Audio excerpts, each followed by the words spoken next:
There were quite a lot of messages that I received overnight and that we received about making some clarifications to some points that I made yesterday at the press conference. So I think it's important just to if I can briefly cover perhaps some of the misunderstandings from what I said yesterday. So I think what's important related to transmission is what we know, importantly what we don't know, and what we're trying to do to really understand this very complex question. There are some estimates that suggest that anywhere between 6% of the population and 41% of the population may be infected but not have symptoms, with a point estimate of around 16%. I don't want to get too technical, but that we do know that some people who are asymptomatic or some people who don't have symptoms can transmit the virus on.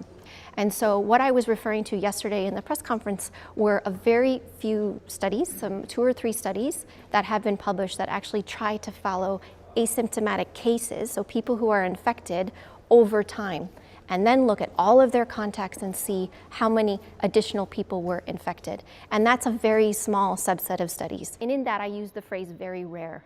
And I think that that's misunderstanding to state that asymptomatic transmission globally is very rare. What I was referring to was a subset of studies